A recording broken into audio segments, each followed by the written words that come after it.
अकोला शहर में पढ़ाई के लिए बाहर गांव से आए विशाल धोटे नामक छात्र की 3 बदमाशों ने बेवजह चाकू मारकर हत्या की थी।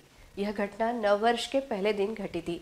ऐसे हत्याकांड से छात्रों में तथा उनके अभिभावकों में भय व्याप्त हो गया था, जिसके चलते और सामाजिक तत्वों के खिलाफ कड़ी कार्रवाई करने तथा ऐसी घटनाओं को स्थायी तौर पर रोकने के लिए शिवसेना की ओर से जिला पुलिस अधीक्षक कार्यालय तक भव्य मुक मोर्चा निकाला गया। इस मोर्चे में बड़ी संख्या में छात्र, अभिभावक तथा शिव सैनिक उपस्थित थे। अकोला शहर की एजुकेशन हब के रूप में पूरे राज्य में पहचान बन गई है। दूर दूर के जिले के छात्र यहाँ इंजीनियरिंग, मेडिकल तथा स्पर्धा परीक्षा की तैयारी करने आते हैं। अन्य जिलों की तुलना में यहाँ की कोचिंग सस्ती व उच्च स्तर की होने के कारण अभिभावक अपने बच्चों के उज्जवल भविष्य को लेकर उन्हें अकोला भेजते हैं। लेकिन पिछले कुछ दिनों से अकोला शहर के एजुकेशन हब को बदनाम करने का काम कुछ समाज कंटक व गुंडा प्रवृत्ति के लोग कर रहे हैं। 1 जनवरी नए साल के पहले ही दिन शहर के तोशनीवाल लेआउट के गैस गोदाम के पास एक 16 वर्षीय विशाल मधुकर धोटे नामक निष्पाप छात्र की 3 शराबी युवकों ने केवल दहशत फैलाने के लिए निर्घुण हत्या की थी। इस घटना के कारण समाज मन सुन्न हो गया था। जलगांव जामोद निवासी विशाल धोटे अपनी मां बाप की इकलौती संतान था। घटना के कारण बाहर गांव से अकोला पढ़ने व कोचिंग क्लासेस के लिए आए अन्य छात्रों में भय व्याप्त हो गया था।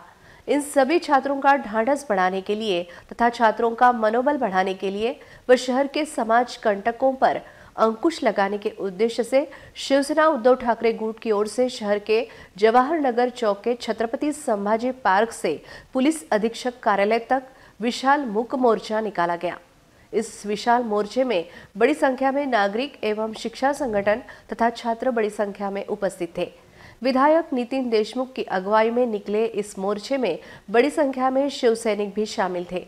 मोर्चे में शामिल छात्रों के हाथों जो बैनर थे, उस पर मृतक छात्र विशाल धोटे के फोटो के नीचे में मेरी क्या गलती थी, मुझे न्याय मिलेगा क्या, यह वाक्य लिखा था, जो रास्ते से गुजरने वाले सभी के अंतर्मन को झकझोर कर रहा था। निष्पाप छात्र के हत्यारे को न्यायालय कड़ी सजा देनी चाहिए, ऐसी मांग विधायक नितिन देशमुख ने की। 20-25 वर्षापासून या शहरातल्या ज्या कोचिंग क्लासेसमध्ये शिक्षकांनी इथं मेहनत घेतली, त्या मेहनतीमुळे या विदर्भातलं शिक्षणाचं एक हब अकोला असं हब झालं आणि या 4-5 जिल्ह्यातले विद्यार्थी इथं शिक्षणासाठी आणि ट्युशनसाठी येतात। त्याचे आई वडील बहीण भाऊ सोडून ते इथं येतात, परंतु त्यांच्या सुरक्षेची कोणती यंत्रणा ह्या शहरामध्ये नाही। 1 जानेवारीला 16 वर्षाचा तरुण मुलगा ज्याच्या आई वडिलांनी त्याचे स्वप्न पाहिले होते की माझा मुलगा डॉक्टर झाला पाहिजे, इंजिनियर झाला पाहिजे, तो शिक्षणासाठी इथं येतो आणि संध्याकाळच्या टाइमला त्याला भूक लागली असता त्याचा डबा आला नाही म्हणून तो किराणा दुकानावर वेपर्स बिस्किटचे पाकिट आणण्यासाठी जातो आणि क्षणभरात गुंड प्रवृत्तीचे लोक असताना तिथं त्याला 50 रुपयासाठी त्याची हत्या करतात। म्हणून या शहरातला कोणता तरुण इथं सुरक्षित राहायला पाहिजे, एका मुलीवर कोणता अन्याय झाला नाही पाहिजे।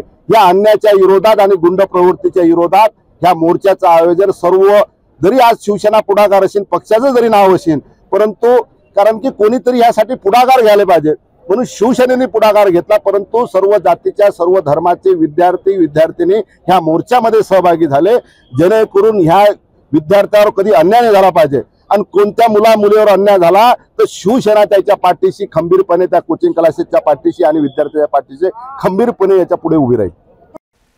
जो विशाल के साथ घटा, भविष्य में वह दूसरे किसी निष्पाप छात्र के साथ ना हो, यह देखते हुए हथियारों को फांसी की सजा दी जाए, ऐसी अपील मुक मोर्चा के दौरान मृतक विशाल के पिता द्वारा की गई। आम्हाला हेच मागणी आहे की असं हे विशाल सोबत घडलं, हे असं कोणासोबत बी घडो ना, याला फाशी लवकरात लवकर देण्यात यावी। याआधी त्याचं भांडण कोणासोबत तो मुलगा असा आहे, पूर्णपणे विचारपूस करा। त्याचं जर कोणा पोलिसी किंवा कोणाशी विचित्रपणे वागणे किंवा कॉल हे जर डाउटेड बी दिसलं तुम्हाला, 3 वर्षाचा होता त्यापासून 17.5चा होता होईपर्यंत, तर त्याच्याऐवजी मला फाशी द्या। विनोद जर त्याच्यासाठी एवढं केलं, शेतीवाडी विकून, प्लॉट विकून, राहायची जागा विकून, तर तो मुलगा तसा नाहीये। ते जे स्वप्न होते की बा खूप मोठा ऑफिसर बनीन मी, ते स्वप्न या नालायकाने फार खराब केले। त्याचे स्वप्न होते MBBS MD डॉक्टर बनीन मी। वहीं मुक मोर्चे में शामिल एक छात्रा ने आरोपियों को कड़ी सजा सुनाने के लिए शासन द्वारा एडवोकेट उज्ज्वल निकम की नियुक्ती करने की मांग की। जसे आपल्याला सगळ्यांना माहिती आहे, अकोल्यामध्ये एका निष्पाप विद्यार्थ्याची निर्घृण हत्या करण्यात आलेली आहे। अकोला जे आता आजकाल एज्युकेशन हब म्हणून ओळखले जाते, आजूबाजूच्या क्षेत्रातले मुलं इथे शिक्षण घेण्यासाठी येतात, परंतु अशा एका सुरक्षेवरती एक प्रश्नचिन्ह उपस्थित होत आहे। त्याकरिता शिवसेना उद्धव बाळासाहेब ठाकरेंकडून आज इथे एक मूक आंदोलन, मूक मोर्चाचं आयोजन केलेलं आहे नितीन बापू देशमुख आणि गोपाल दात्तर यांच्या नेतृत्वामध्ये। त्यामध्ये आपण जसं बघायला आपल्याला मिळेल की अनेक विद्यार्थी, अनेक सामाजिक आपल्याला एनजीओ आहेत, ऑर्गनायझेशन आहेत, त्यांचे पण आपल्याला इथे सपोर्ट लाभलेला आहे।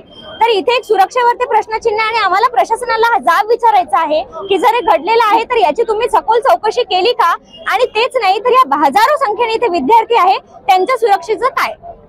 या मूक मोर्चानंतर कुठेतरी या गावगुंडांना आळा बसू शकते का असं तुम्हाला वाटते का विद्यार्थ्यांना? नक्कीच या मूक मोर्चानंतर जे म्हणजे आमच्या मागण्या आहेत की याच्यामध्ये जे उज्ज्वल निकम आहेत सरकारी वकील, त्यांची इथे नियुक्ती करावी या केससाठी, तर जेणेकरून जर सखोल चौकशी होईल तर नक्कीच त्या गुंडांना काय आळा घालणार आहे आपण। कारण की असे प्रकार हे हल्ली आपल्याला खूप पाहायला मिळतात की गावगुंड हल्ली सुटत पडत विद्यार्थ्यांना बुली करत आहेत, तर हे कुठे ना कुठे नाही आहे व्यवस्थित आणि याला कुठेतरी आळा आपण घालायला पाहिजे आणि घातलाच पाहिजे। सिद्धांत सुनील हातेकर यांच्या विशेष प्रयत्नांनी 238 लक्झरियस फ्लॅटची भव्य टाउनशिप पवन पार्क, लक्झरियस सुविधासह फर्निचरने परिपूर्ण स्वप्नातील घर आता आपल्या बजेटमध्ये।